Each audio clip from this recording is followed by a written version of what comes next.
नियंत्रण एवं समन्वय। नियंत्रण एवं समन्वय, कंट्रोल एंड कोऑर्डिनेशन।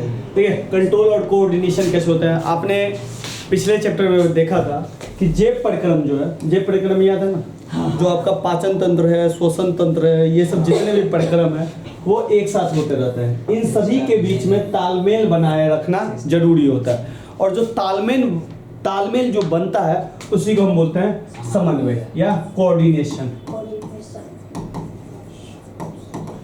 कोऑर्डिनेशन को स्थापित करने के लिए एक व्यवस्था होती है।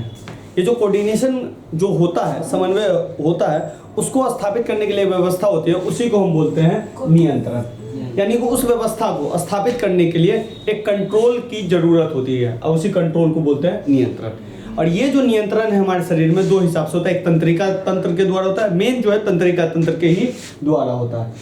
अब एक कॉन्सेप्ट और जानते हैं, उद्दीपन। उद्दीपन को क्या बोलते हैं, स्टिमुलस। स्टिमुलस कुछ नहीं है, पर्यावरण में कुछ परिवर्तन होता है जिसके अनुरूप हम सजीव जो है कुछ अनुक्रिया करते हैं। जैसे ठंडा लगता है तो गर्म कपड़े पहन लेते हैं, बारिश होता है तो अंदर चले आते हैं, करते हैं कि नहीं करते। गर्म चीज़ अगर छू लेते हैं तो उसको हाथ पीछे छू करते हैं, ज़्यादा साउंड आ जाता है तो कान बंद करते हैं। तो ये सब अनुक्रिया करते हैं कि नहीं करते। तो जो अनुक्रिया हम करते हैं उसी को बोलते हैं उद्दीपन। या सिंपल जो एक्शन हो रहा है पर्यावरण में, उसके खिलाफ जो हम रिएक्शन देते हैं उसी को हम क्या बोलेंगे, उद्दीपन बोलेंगे। क्लियर है इतना। इसको स्टिमुलस बोला जाता है। क्या बोला जाता है, स्टिमुलस, जो हम रिएक्शन दे रहे हैं। ध्यान रखिएगा, पौधे और जंतु दोनों में अलग अलग प्रकार से उद्दीपन के प्रति अनुक्रिया होती है, ये हम आगे देखेंगे। अब देखिए, जंतुओं में नियंत्रण और समन्वय दो जगह हम देखेंगे। एक देखेंगे हम पेड़ पौधों में और दूसरा हम देखेंगे जंतुओं में। जंतुओं में जो नियंत्रण और समन्वय, कंट्रोल एंड कोऑर्डिनेशन, कोऑर्डिनेशन होता है सारे जेब परिक्रम में। उस कोऑर्डिनेशन एक सिस्टम के तहत होता है, उस सिस्टम पे एक कंट्रोल रहता है, उसी को हम नियंत्रण बोलते थे। जंतुओं में मुख्य तंत्र एक होता है तंत्रिका तंत्र और एक अंतःस्रावी ग्रंथि। अंतःस्रावी ग्रंथि, तो मेन जो आज हम पढ़ेंगे तंत्रिका तंत्र, थोड़ा बहुत हम देखेंगे अंतःस्रावी ग्रंथि के द्वारा, जो हमारे शरीर पे कंट्रोल होता है। अब देखिए तंत्रिका तंत्र के बारे में देखें तो नियंत्रण और समन्वय तंत्रिका एवं पेशीय ऊतक द्वारा प्रदान किया जाता है। जिसमें क्या होता है कि तंत्रिका तंत्र का तंत्रिका कोशिका द्वारा, न्यूरॉन द्वारा, न्यूरॉन का एक जाल होता है जिस जाल के द्वारा हमारे शरीर पे कंट्रोल एंड कोऑर्डिनेशन किया जाता है। यहाँ तक मैं समझ गया, ये सब कुछ नहीं है, बस छोटा छोटा बात है। अब थोड़ा ग्राही। ग्राही का मतलब है जिस चीज़ से हम पर्यावरण से अपने अंदर कोई चीज़ अनुभूति हम लेते हैं। जैसे कान, हम कोई चीज़ सुनते हैं और फिर इसके बाद हम उसका रिएक्शन देते हैं। जैसे अभी हम बोल रहे हैं तो आप सुन रहे हैं कि नहीं सुन रहे, समझ रहे हैं, या आप क्वेश्चन पूछते हैं तो हम सुनते हैं फिर उसका जवाब देते हैं। तो शरीर का, अच्छा सुनने, कान जो है शरीर का संतुलन भी रखता है, ये बात ध्यान रखिएगा। शरीर का जो है वो एक संतुलन भी है। आँख प्रकाश देखते हैं, त्वचा जो टेम्परेचर है गर्म या ठंडा वो त्वचा से होता है, नाक घ्राणग्राही गंध का पता चलता है, और जीभ से स्वाद का पता चलता है। और अभी जानते हैं इसको हम ज्ञान इंद्रिया भी बोलते हैं, याद है ना। तो हमारे शरीर की जो 5 ज्ञानी इंद्रिया है ये यही है। इसी को पेशीय भी बोलते हैं, जहाँ से हम कोई चीज़ रेस्पॉन्ड करते हैं, या पर्यावरण में जो भी अनुक्रिया होती है उसके खिलाफ जो हम एक्शन होता है, उसके खिलाफ जो हम रिएक्शन देते हैं, इन्हीं 5 को हम महसूस करते हैं 99% केस में। अब आते हैं थोड़ा सा तंत्रिका कोशिका। जो तंत्रिका तंत्र हमारे सिस्टम में बैठा हुआ है वो तंत्रिका सेल यानी कि न्यूरॉन द्वारा बना होता है। और ये न्यूरॉन जो है यही हमारे तंत्रिका तंत्र का संरचनात्मक और क्रियात्मक इकाई है। अब कहिएगा भाई संरचनात्मक और क्रियात्मक इकाई का मतलब क्या है। संरचनात्मक और क्रियात्मक का एक ही मतलब है, जैसे आप घर बनाते हैं तो क्या ईंट के बगैर आप घर बना सकते हैं। तो वो ईंट जो हुआ ना उसका संरचना हुआ, ये ईंट खड़ा किए, फिर आपका एक क्या बन गया, घर बन गया। जैसे शरीर का संरचना हुआ कोशिका सेल, उसी तरह तंत्रिका तंत्र का जो हमारे न्यूरॉन सिस्टम जो ऊपर से लेकर नीचे तक फैला हुआ है उसका जो संरचना हुआ वो क्या हुआ, तंत्रिका कोशिका, न्यूरॉन। क्लियर है। और क्रियात्मक यानी कि जो ये काम करता है तंत्रिका तंत्र, उसका जो न्यूरॉन ही काम करता है, सारा काम न्यूरॉन ही करता है। ये रहा आपका तंत्रिका तंत्र। ठीक है, इसमें कुछ पार्ट्स है, जैसे ये आपका ध्रुमिका हुआ, ये आपका तंत्रिकाक्ष हुआ, ये अंतिम सिरा हुआ। इसके बारे में देख लेते हैं। अब देखिए भाई इसके भाग में न्यूरॉन का कौन सा पार्ट होता है। तो सबसे पहले ध्रुमिका, ये रहा आपका ध्रुमिका, ये वाला पार्ट। इसमें तो चित्र अच्छा जैसे नहीं है, ये वाला, ये जो पार्ट देख रहे हैं ना, ये ध्रुमिका। ये क्या होता है, ये इसका जो अंतिम सिरा है किसी और सेल का और न्यूरॉन का, सेल नहीं न्यूरॉन का, वो इससे जुड़ा रहता है। क्लियर है? इसमें चित्र हम नहीं लिए हैं, नहीं हाँ नहीं लिए इसमें। तो ये जो है जुड़ा रहता है। तो ध्यान रखिए कोशिकाएं से निकलने वाली धागे जैसी संरचना जो सूचना प्राप्त करती है, ये कोशिकाएं से जुड़ी हुई है, इसको बोलते हैं कोशिकाएं। ये जो बीच वाला स्थान देख रहे हैं ये कोशिकाएं से जुड़ी हुई संरचना है जो धागे जैसे निकली है, इसी को हम बोलते हैं द्रुमिका। कोशिकाएं क्या होता है, यहां से जो सूचना मिलता है, यहां से जो सूचना मिलता है, ये सूचना यहां पे चलता है विद्युत आवेग में, और फिर ये सूचना इधर की ओर ट्रैवल करता है। क्लियर है? यहां से सूचना प्राप्त करता है तो भैया किसी न किसी और न्यूरॉन से सूचना प्राप्त किया होगा, बात समझे? ये सूचना यहां से यहां मिला, कोशिकाएं में विद्युत आवेग के रूप में ट्रैवल करेगा, फिर यह सूचना तंत्रिकाक्ष यहां पे जाएगा, समझे? यहां पे क्या होगा, कोशिकाएं से न्यूरॉन की द्रुमिका तक पहुंचता है। यह सूचना विद्युत आवेग को, जो यहां से विद्युत आवेग में गया है, कोशिकाएं से दूसरी न्यूरॉन की द्रुमिका तक पहुंचाता है। यानी कि जो न्यूरॉन अब नया बनेगा, यहां से जो नया न्यूरॉन आएगा वहां तक ये पहुंच जाएगा। बात समझे? यहां से जो ये जाएगा तंत्रिकाक्ष से, बात समझे? मान लीजिए ये आपका द्रुमिका है, ठीक है, ये इसका अंतिम सिरा है, इस सिरा के बीच में ना थोड़ा सा गैप होगा जिसको हम सिनेप्स बोलेंगे। क्या बोलेंगे? सिनेप्स। और यहां से अंतिम सिरा है, यहां से फिर द्रुमिका स्टार्ट हो जाएगी, बात समझे? यानी कि सब ये जुड़ा होगा, और ये द्रुमिका से यहाँ पे अंतिम सिरा स्टार्ट हुई होगी, इसका अंतिम सिरा, तो सब जो है ना जुड़ा रहता है, जाल बना रहता है, बात समझे कि नहीं? जिस जाल कैसे बना रहता है, भैया ये जाल है नहीं, लेकिन आप जाते हो अरे भैया इसको पूरा को ऐसे ऐसे ऐसे करके जोड़ दो, तो ये क्या बन जाएगा, ऐसे ऐसे करते हैं तो कैसे कैसे बन जाता है, नहीं बन जाता है जाल। तो ये भी एक तरह से पूरा जाल है। तो बात समझे, यहां से किसी अन्य न्यूरॉन से विद्युत सिग्नल या कोई सिग्नल पहुंचता है, यह कोशिकाएं में जाता है। कोशिकाएं में जो सिग्नल है ये विद्युत रूप से आता है, इलेक्ट्रिक रूप से, फिर ये इलेक्ट्रिक रूप से तंत्रिकाक्ष में जाता है, और तंत्रिकाक्ष किसी दूसरे न्यूरॉन में भेज देता है। ये याद रखिएगा, यहाँ पे एक दूसरा न्यूरॉन जो जुड़ता है उसके बीच में ना खाली स्थान रहता है, जिसको हम बोलते हैं सिनेप्स। क्या बोलते हैं? सिनेप्स, जिसको बोलते हैं अंतर्गठन। क्या बोलते हैं? अंतर्गठन। यह तंत्रिका न्यूरॉन के अंतिम सिरे और अगली तंत्रिका कोशिका के द्रुमिका के मध्य, यानी कि अगला जो द्रुमिका होगा और ये अंतिम सिरा, उसके बीच में एक खाली स्थान होता है, उसी को हम बोलते हैं सिनेप्स। सिनेप्स यहाँ पे जो है ना सिग्नल जो विद्युत इलेक्ट्रिसिटी के फॉर्म में निकलेगा, और यहाँ पे जो खाली स्थान है वहां पे जो है रासायनिक संचरण चलेगा, केमिकल फॉर्म में चलेगा आवेग। बात समझे? कोई दिक्कत यहाँ पे? इसको समझे कि नहीं समझे? फिर अगला न्यूरॉन, फिर अगला, और पूरे ऐसे बिक जाए। अब यहाँ से भाई यहाँ तक आपको पता चल रहा है, तो कुछ ना तो कुछ सिस्टम होगा, छोटा न्यूरॉन, फिर अगला न्यूरॉन, फिर ये पूरा ऐसे ऐसे करके फैल जाता है। और ये आपको सूचना कैसे पहुंचाता है समझ गए? सिनेप्स में रासायनिक और इधर इलेक्ट्रिकल, विद्युत आवेग। क्वेश्चन डायरेक्ट आएगा, कोई दिक्कत? न्यूरॉन का भाग इसका बनाना सीख लीजिएगा। क्लियर है?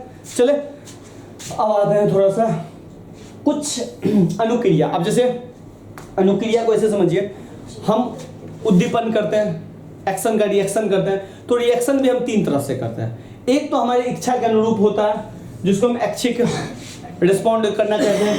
एक होता है हमारे इच्छा के अनुरूप नहीं होता है, जैसे इच्छा के अनुरूप सर हाथ उठाना है, उठा लिया, गर्दन हिलाना है, ऐसे ऐसे हिला लिया, ऐसे कमर को फोड़ना है, कर लिया, मुक्का मारना है, इच्छा के अनुरूप हो रहा है। अब हम अपने फेफड़ा को वो फेफड़ा थोड़ा सा आराम कर ले, या हार्ट को बोलेंगे ओ भाई रेस्ट कर ले थोड़ा सा, क्या करेगा? भोजन हम खा लेंगे, कहेंगे नहीं नहीं अभी मत पचो, यहीं पे रहियो, अभी जरूरी नहीं है पचना, नहीं होगा ना। तो ये हमारी इच्छा के अनुरूप नहीं हो रहा है, तो उसको हम बोलेंगे अनिच्छिक। और एक होता है प्रतिवर्ती क्रिया, यह अचानक होने वाला काम है। जैसे आज नहीं, ये नहीं होता प्रतिवर्ती क्रिया। जैसे मान लीजिए कि आप यहाँ पे डेस्क पे है, डेस्क पे ऐसे कोई चीज गिरने वाला है, गर्म चीज है, और आप जानते हैं आपका नीचे में क्या है, पैर है, तो आप तुरंत क्या करते हैं, पैर को तुरंत खींचते हैं।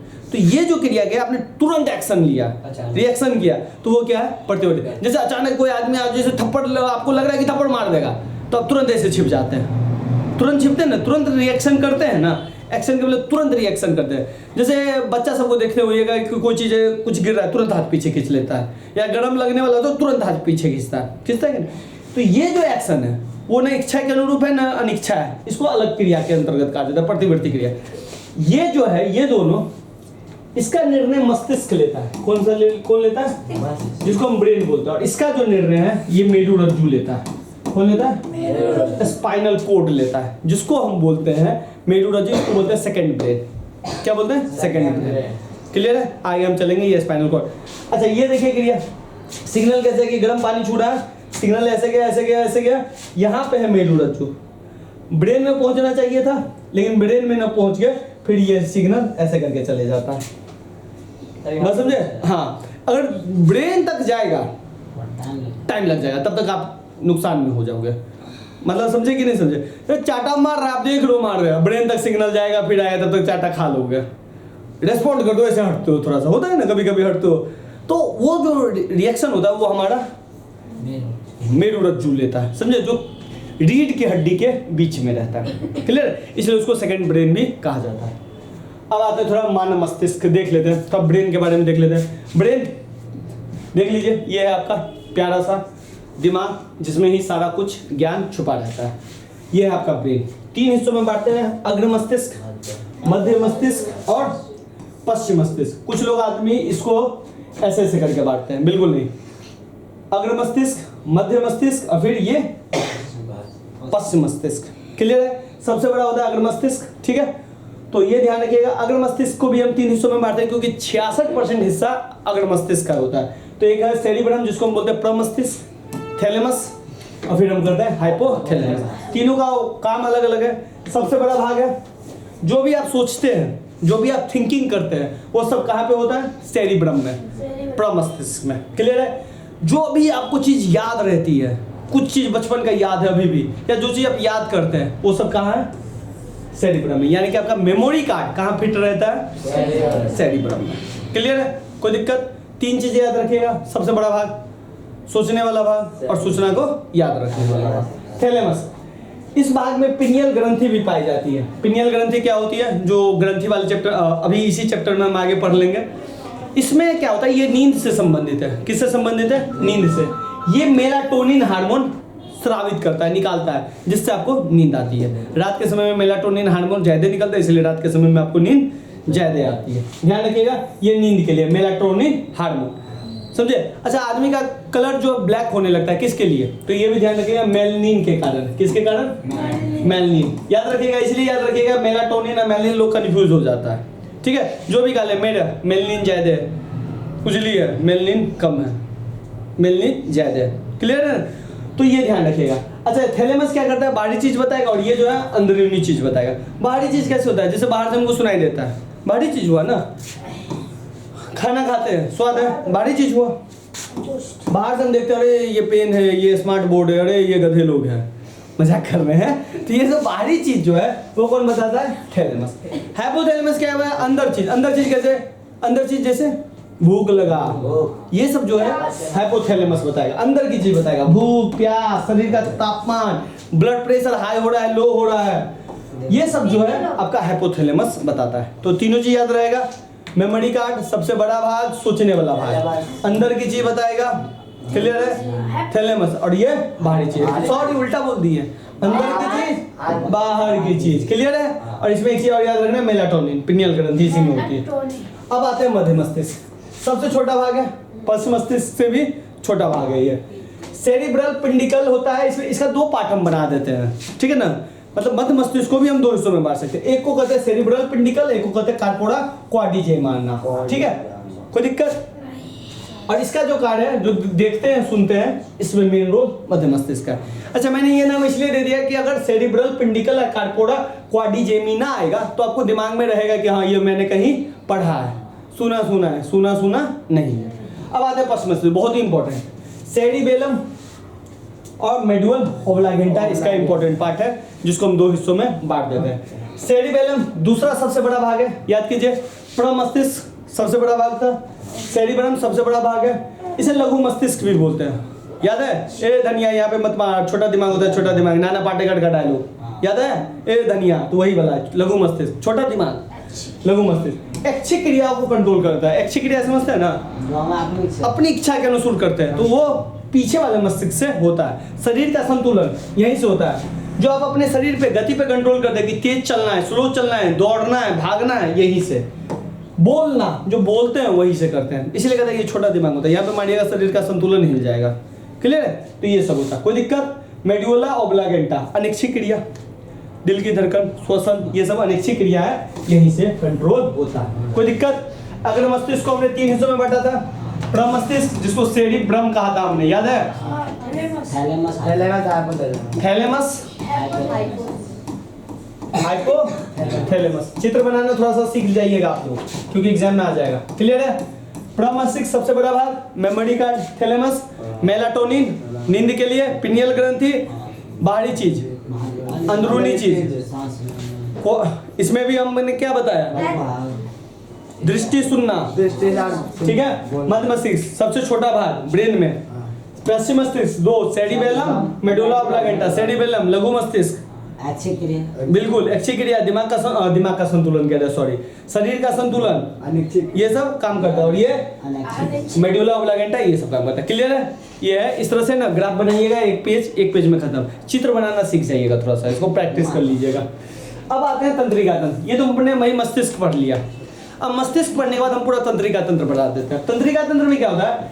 केंद्रीय तंत्रिका तंत्र होता है, एक होता है परिधीय और एक होता है स्वायत्त। आपको इन दोनों पे ध्यान देना है। केंद्रीय तंत्रिका तंत्र जो सेंट्रल नर्व होता है, तो सेंट्रल में एक आपका ब्रेन हो गया, जो आपके क्रेनियम हड्डी के अंदर में, ठीक है, क्रेनियम हड्डी के अंदर में ये आपका ब्रेन हो गया।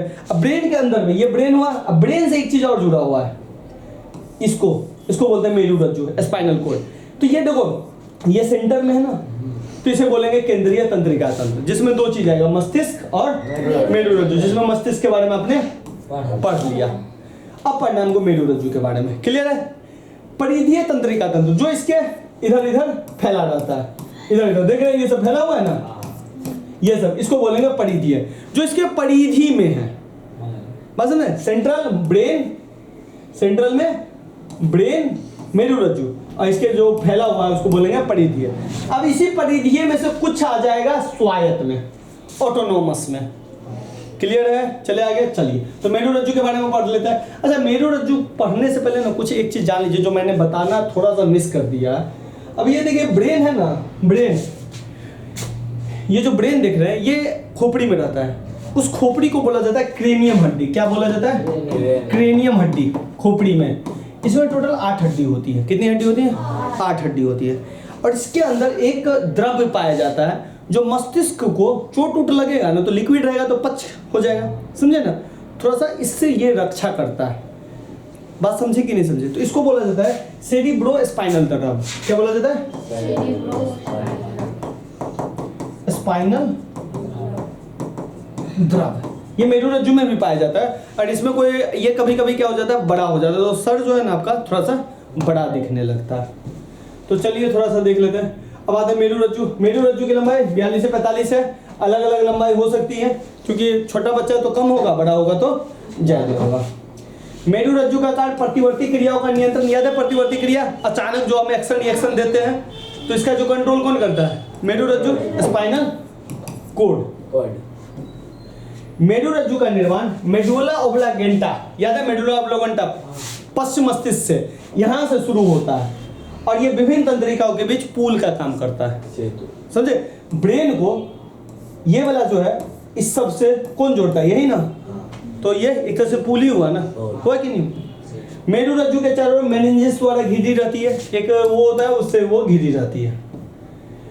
मेरुरज्जु के मध्य एक संकरी नाल पाई जाती है, जिसे केंद्रीय नाल कहते हैं, और इसमें जो है ना सेरिब्रोस्पाइनल द्रव्य भरा रहता है। याद है अभी बताए थे, एक लिक्विड जो भरा रहता है ब्रेन में, वो मेरुरज्जु के आसपास भी भरा रहता है। अब आइए परिधीय तंत्रिका तंत्र। परिधीय तंत्रिका तंत्र आसपास वाला, ये तो हो गया सेंट्रल, ठीक है, और ये आसपास वाला हो गया परिधीय। परिधीय में कुछ नहीं पड़ा है, ये है जो केंद्रीय तंत्रिका तंत्र को शरीर के विभिन्न अंगों, पेशियों आदि से जोड़ने का कार्य करती है। कुछ नहीं है, इसमें 12 जोड़ी नस निकलेगा और इसमें 31 जोड़ी। एक होता है कपालीय तंत्रिका तंत्र। कपालीय तंत्रिका तंत्र में ये ब्रेन हो गया, ये आपका क्या हो गया? मेरुरज्जु। इससे 12 जोड़ी नस निकलेगी। कितनी जोड़ी? 12 जोड़ी नस, और इसमें से निकलेगी 31 जोड़ी। इसी को बोलेंगे परिधीय तंत्रिका तंत्र। कोई दिक्कत? है। इसमें याद रखना है तो सबसे छोटी को कपालीय तंत्रिका, तंत्रिका प्रोफिलियर कहा जाता है, सबसे बड़ी को ट्राइजेमिनल। याद रखना है, रखना है, नहीं रखना है, नहीं रखना है। चले अब इसी परिधीय तंत्रिका तंत्र में 12 जोड़ी था और कितना जोड़ी था? 12 जोड़ी में से कुछ और 31 जोड़ी में से कुछ। कुछ कुछ होता है, तुम नहीं समझोगे क्योंकि ये क्लियर नहीं है कि क्या होता है। समझा कि नहीं समझा? समझे? चलिए अनुकंप, अच्छा इसमें स्वायत्त तंत्रिका तंत्र में ध्यान रखिए, अनुकंपी तंत्रिका तंत्र होता है, प्रानुकंपी तंत्रिका तंत्र होता है। ये ध्यान रखिएगा कि ये शरीर को उत्तेजित अवस्था में है, उत्तेजना ला देता है। जैसे आपातकालीन परिस्थितियां होती है तो आपका दिल धक धक धक धक धक करने लगता है, लाइक एक्सीडेंट हो गया, उत्तेजित हो जाते हैं ना, कुछ मोटिवेशन वाला बात हो, हाँ हम करके लाएंगे इस बार, होता है ना, तो शरीर को उत्तेजित अवस्था में ले आता है। तो आपातकालीन परिस्थितियां उत्पन्न करके इनके कार्य और श्राव को तेज कर देती है। जैसे मोटिवेशनल बात 90% ला के रहेंगे, ये होता है ना, एक्सीडेंट हुआ दिल धक धक धक, ये होता है ना कुछ ऐसा ऐसा कार्य, तो यही होता है। और ये क्या कहता है? प्रानुकंपी, ये उत्तेजित कर देगा, ये रेस्ट कर देगा। बैठो बैठो बैठो, बारी बैठो, रेस्ट कर देगा। क्लियर है ये? आप देखिए भैया तंत्रिका तंत्र के मुख्य कार्य क्या है? शरीर को प्रभावित करने वाली स्थिति में परिवर्तन की सूचना देना, कि कुछ भी परिवर्तन है उसकी सूचना देता है। विभिन्न अंगों के कार्यों का समन्वय करना, जो भी कार्य हो रहा है, जय परिक्रम का जो भी कार्य हो रहा है उसका कोऑर्डिनेशन करता है, समन्वय करता है। आसपास की सूचना प्राप्त करके उसकी व्याख्या करना, जो सूचना हमें मिलती है फिर उसका दिमाग हमको क्या करता है? इसका एक्सप्लेनेशन देता है। एक्सप्लेनेशन भी अलग अलग हो सकता है, ये बात ध्यान रखना, हम डिटेल में ज्यादा नहीं जा रहे हैं। उत्तक में स्थित तंत्रिका कोशिकाओं में उत्पन्न आवेग को तंत्रिका तंत्र ले जाना और तंत्रिका तंत्र से अंगों तक फिर वापस लेना, इधर से जाना फिर वापस जाना। क्लियर है? इधर है परिधीय तंत्रिका तंत्र, मेरुरज्जु, ब्रेन, प्रोसेस फिर। क्लियर? चलिए मस्तिष्क और मेरुरज्जु की सुरक्षा बताए थे, एक हड्डी में होती है, उसको क्या बोलते हैं? क्रेनियम हड्डी, जो ब्रेन की रक्षा होती है क्रेनियम हड्डी, और एक द्रव्य होता है सीरेब्रोस्पाइनल द्रव्य। मेरुरज्जु की रक्षा जो होती है वो रीढ़ की हड्डी के अंदर में होती है, जिसको हम बोलते हैं केसरुकी दंड या रीढ़ की हड्डी। क्लियर है? कोई दिक्कत नहीं ना? तो दोनों की सुरक्षा समझ गए कैसे होता है। अब आइए आगे, विद्युत संकेत या तंत्रिका तंत्र की सीमाएं। कुछ तंत्रिका तंत्र की सीमा भी होती है, जैसे तंत्रिका तंत्र उन्हीं कोशिकाओं तक पहुंच सकती है जहां पे तंत्रिका तंत्र है, जहां पे तंत्रिका तंत्र नहीं है वहां पे ये नहीं पहुंचेगी। दूसरी बात, विद्युत आवेग जो उत्पन्न होता है, याद है विद्युत आवेग, कोशिका में विद्युत आवेग पहुंचता है, ये जो विद्युत आवेग पहुंचता है, जाता है, प्रोसेस करता है, फिर आता है, जब तक इसका एक सर्कल पूरा नहीं होगा तब तक ये दोबारा नहीं होगा। तो ये भी एक इंपॉर्टेंट है कि कोशिका जो है, न्यूरॉन लगातार आवेग उत्पन्न नहीं कर सकते। क्लियर है? अब पौधे में कोई तंत्रिका तंत्र नहीं होता है। तो देख लेते हैं भाई पौधे कैसे काम करते हैं। अब आते हैं पौधे में समन्वय। अब भैया पौधे में न मांसपेशी होती है नहीं, न कोई तंत्रिका तंत्र होता है, फिर भी ये पौधे गति करते हैं। तो ये जो गतियां है दो तरह से निर्धारित होती है, एक तो वृद्धि पे और एक वृद्धि से मुक्त। एक तो वृद्धि और एक वृद्धि से मुक्त। क्या होता है देख लीजिए, एक होता है जो अपने अंदर रासायनिक संचरण करेगा, रासायनिक परिवर्तन करेगा, तो वृद्धि पर निर्भर जो नहीं है इसके बारे में, और एक है वृद्धि पर निर्भर। ये जानते हो ना, पेड़ पौधे भी गति करते हैं। तो भैया वृद्धि पर निर्भर नहीं होना के लिए, उद्दीपन के लिए तत्काल अनुक्रिया, उद्दीपन जो एक्शन होता है उससे पेड़ पौधे कैसे रिएक्शन करते हैं उसके लिए। छुई का पौधा इसका सबसे अच्छा एग्जाम्पल, छूते हैं सिकुड़ जाता है, पानी की मात्रा को कम ज्यादा कर लेता है और इसी को कहते हैं छुई का पौधा। पानी की मात्रा को परिवर्तित करके गति उत्पन्न करती है, जिससे कोशिका फूल या सिकुड़ जाती है। जैसे छूने पर छुई का पौधा, पत्तियों का सिकुड़ना, पत्ती देखिए सिकुड़ गया, टंग टंग चले आगे। अब आते हैं वृद्धि पे कैसे निर्भर है पौधे की गति। भाई प्रकाश की तरफ पौधा गति करता है, देख लीजिए, आप देखे होइएगा जिधर प्रकाश होता है उधर ऐसे करके टर्न ले रहा है। गुरुत्वानुवर्तन, गुरुत्वाकर्षण के साथ और गुरुत्वाकर्षण के खिलाफ, गुरुत्वाकर्षण के साथ और गुरुत्वाकर्षण के खिलाफ, इसलिए इसको बोलते हैं धनात्मक। और अच्छा गुरुत्वाकर्षण जानते हैं ना, नीचे लगता है। अब यहाँ पे आप डालते हैं तो जड़ किधर की ओर जा रहा है, नीचे की ओर, तो गुरुत्वाकर्षण के साथ जा रहा है, और जो तना ऊपर की ओर जाता है तो गुरुत्वाकर्षण के खिलाफ जाता है। ये भी तो गति है। एक होता है रसायनावर्तन। रसायनवर्धन रसायन के हिसाब से जैसे छुई मुई का देखें, लेकिन ये छुई मुई का नहीं है। पराग नली अंडाशय की तरफ गति करता है। फूल का जो पराग नली होता है ना, वो फूल का जो अंडाशय होता है उसकी तरफ ये गति करता है। और जलानुवर्तन जल की तरफ, इसीलिए आप देखिएगा रेगिस्तान में जो कोई भी पौधा उखाड़िएगा ना, उसका जड़ है ना ज़्यादा गहरा होगा, क्योंकि रेगिस्तान में जल को खोजता है, जल को खोजते खोजते उसका जड़ जो है ज़्यादा अंदर चला जाता है। बात समझे? तो ये ध्यान रखिए। तो जल की तरफ जड़ों की गति, क्लियर है? तो ये है इसकी गति। अब इसमें कुछ चीज़ सब है। अब ये कुछ हार्मोन्स भी निकालता है, जिसमें से आपको याद रखना पड़ेगा, ये auxin, gibberellin, cytokinin, abscisic. Gibberellin, auxin, cytokinin, abscisic, 4 hormone इसमें याद रखना है। उस वाले में, इंसान वाले में कम से कम 9-10 याद रखने हैं, जिसमें से इंपॉर्टेंट मैं बता दूंगा। ये किसी भी पेड़ पौधे के प्रो के ऊपर वाले भाग में पाया जाता है और जिससे वो ग्रो करता है, ठीक है, जिससे ये ग्रो करता है। ये किससे? ऑक्सिन, ठीक है। जिब्रेलिन क्या करता है? तने की वृद्धि में सहायक होता है। तना ऐसे भी हो सकता है और ऐसे भी निकल सकता है, समझे ना, तना से तना। तो जिब्रेलिन। साइटोकाइनिन क्या होता है? फलों और बीजों में कोशिका, साइटोकाइनिन फलों और बीजों में पाया जाता है, कोशिका विभाजन करता है जिससे नए फल और नए बीज उत्पन्न होते हैं। तो साइटोकाइनिन कहाँ पाया जाता है? फलों और बीजों में, बीजों में नहीं, बीजों, सीड्स में। और एक है एब्सिसिकम, ये वृद्धि को थोड़ा सा धीरे करता है। पत्तियों का मुरझाना इसी के प्रभाव के कारण होता है। ऑक्सिन प्रो के अग्रभाग में टिप पे बढ़ेगा।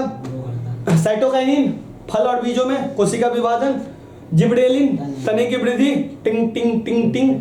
और एब्सिसिकम धीरे, क्लियर है? अब आते हैं जंतुओं में हार्मोन। देखिए भैया, हार्मोन सबसे पहले समझिए, जंतुओं की क्रियाओं, विकास और वृद्धि का कंट्रोल एंड कोऑर्डिनेट, तंत्रिका तो करता ही है, लेकिन ये कुछ हार्मोन्स भी है जो हमारे शरीर को कंट्रोल करता है। ये जो हार्मोन है अंतःस्रावी ग्रंथि से निकलते हैं। अब ये अंतःस्रावी ग्रंथि क्या है, बाह्यस्रावी ग्रंथि क्या है, ये हम आगे पढ़ा देते हैं। अंतःस्रावी ग्रंथियां जो है वो रक्त में हार्मोन को डाल देती है और ये रक्त जो है उस जगह पे पहुंचा देगा, क्लियर है? कोई दिक्कत? हार्मोन कहलाते हैं जो चीज को डालती है उसको क्या कहते हैं? हार्मोन। अब देखिए भैया, हार्मोन की विशेषता है, रासायनिक संदेशवाहक है। ये जो निकलती है अंतःस्रावी ग्रंथि से निकलती है, रक्त में मिलकर शरीर के विभिन्न अंग तक पहुंच जाती है।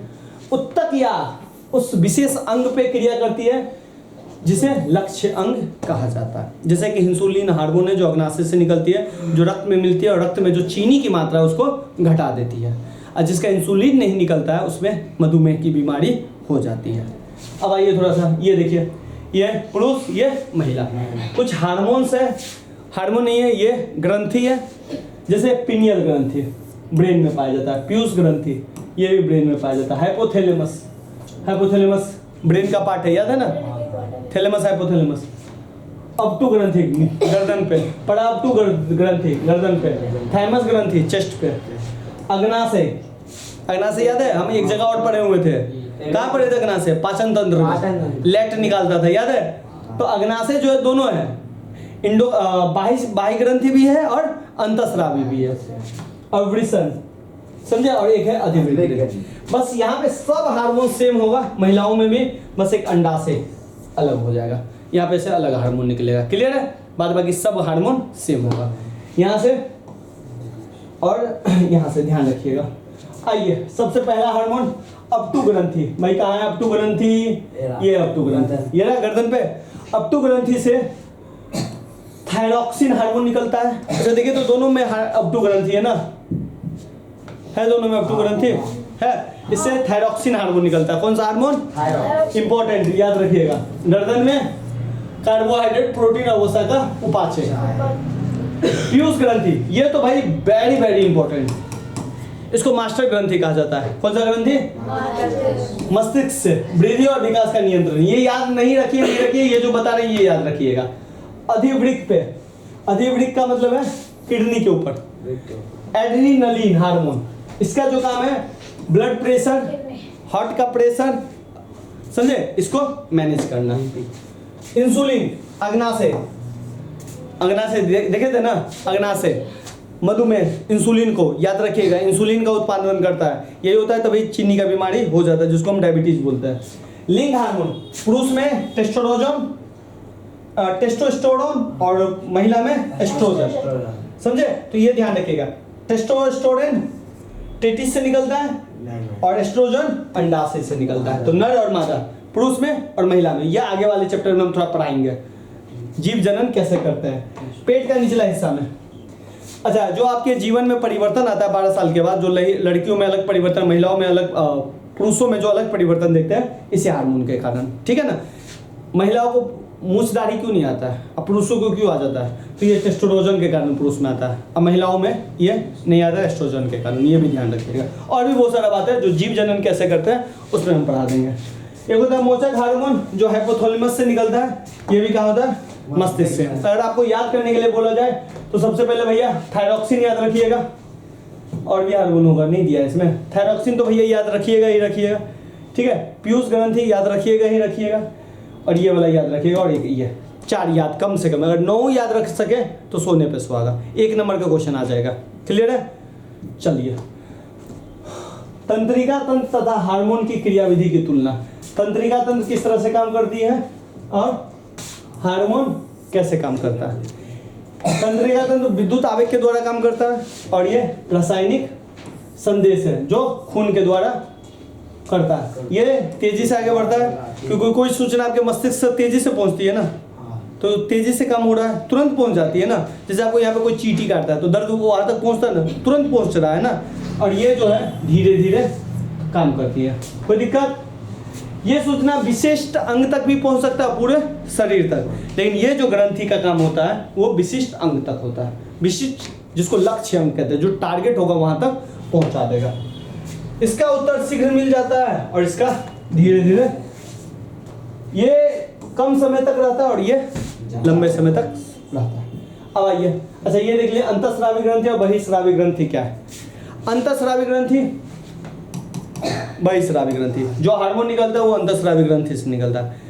इसमें ना अपना डक्ट नहीं होता है, नलिका नहीं होती, वो नहीं होता है। वो जो अपना काम है वो ब्लड में मिक्स करके ब्लड उसको वहां तक पहुंचा देगा। इसमें अपना डक्ट होता है, यानी कि अपनी नलिका होती है। ये वहीं पहुंचेगा जहां है। जैसे याद है आपका अमाशय जो है पेप्सिन देता था, रेनिन देता था HCl देता था, पेट के अलावा और कहीं जाता था, वो डक्ट था, पेट में मिल जाता था। फिर याद कीजिए आपका अग्नाशय लेट डालता था, याद है? लाइपेज, अमाइलेज, ट्रिप्सिन, याद है? तो ये डक्ट के सारे डालता था। लेकिन अब कहिएगा भैया अग्नाशय तो बाह्यस्रावी भी है और अंतःस्रावी भी है, क्योंकि ये अंतःस्रावी में भी अग्नाशय से आपने देखा इंसुलिन निकालता है। तो इंसुलिन जो वो निकालता है तो रक्त में मिलाता है, और ये जो लेट मिलाता है वो भोजन में छोटी आंत में जाके लेट मिलाता है, वो डक्ट के सहारे। डक्ट समझे ना, नलिका के सहारे, एक पाइप के सहारे, छोटी सी पाइप। क्लियर है? इसका स्राव रक्त द्वारा संकेतित अंग तक पहुंच जाता है, जिसको हम लक्ष्य अंग कहते हैं, और ये अपना शरीर के भीतरी भागों तक पहुंचा देती है। विशेष अंगों की उचित वृद्धि कार्यों के लिए उत्तरदायी होती है। ये भोजन और बाह्य पदार्थों पर कार्य कर निपुणता रखती है। ये अधिकांश भोजन को पचाने के लिए होती है। आइए खत्म करते हैं। आयोडीन युक्त नमक, भाई देख लीजिए, गर्दन पे एक थायराइड ग्रंथि होती है, इसमें अगर आयोडीन की कमी हो जाती है तो घेंगा रोग हो जाता है। कौन सा रोग हो जाता है? घेंगा। इसमें गला है ना बड़ा हो जाता है, इसलिए आप बाद में नमक में आयोडीन मिलाया गया, और आयोडीन नमक। आयोडीन है ऐसी कौन सी रे? धातु है या अधातु है? आयोडीन वो अधातु है, अधातु है, और चमकीली है, एक्सेप्शन, याद है ना? तो ये ध्यान रखिएगा। तो घेंगा रोग में, अब मैंने आपको वहां पे अधातु के उपयोग में ये वाला बताया भी था कल, याद है ना? कनेक्ट करना सीखना, ठीक है ना? ये नहीं कि वहां पे पढ़े वहीं पे भूल जाएंगे, बात समझे ना? तो आयोडीन वाला बात समझ गए। यहाँ पे एक थायराइड ग्रंथि होती है, समझे? वहां से ये निकलती है, अगर ये आयोडीन कम होता है तो घेंगा रोग बड़ा बड़ा हो जाता है। मधुमेह, अग्नाशय से इंसुलिन निकलता है। इंसुलिन शर्करा, चीनी की मात्रा को कम करता है। अब जानते हैं हम लोग चीनी कितनी खाते हैं? सेब, जितना भी फल फूल है चीनी, और आजकल तो हम चीनी को ज्यादा खाते हैं, चाय में चीनी, दूध में चीनी, वो चीनी वाला नहीं, वो चीनी वो। इसके अलावा जितना भी पाउडर खाते हैं, मिठाई उठाई खाते हैं, सब में चीनी। यहाँ तक कि हॉर्लिक्स पीते हैं, कोल्ड ड्रिंक सब पीते हैं, उसमें बहुत मात्रा में चीनी होता है, समझे? शरीर में इंसुलिन तब तक है, तब तक कंट्रोल करता है, लेकिन जब इंसुलिन का प्रभाव कम हो जाता है तो उसी आदमी को क्या हो जाता है? चीनी रोग, जिसको हम बोलते हैं डायबिटीज। क्लियर है? तो इंसुलिन का प्रभाव, तो ध्यान रखिएगा। क्या है? कुछ टेबलेट्स दिया पर जाता है, कहता है चीनी कम करो, लेकिन अगर ज्यादा बढ़ गया तो इंसुलिन हार्मोन का इंजेक्शन दो। तो रखते हैं like, comment, share. Subscribe. Subscribe पहले इतना ही कर दो।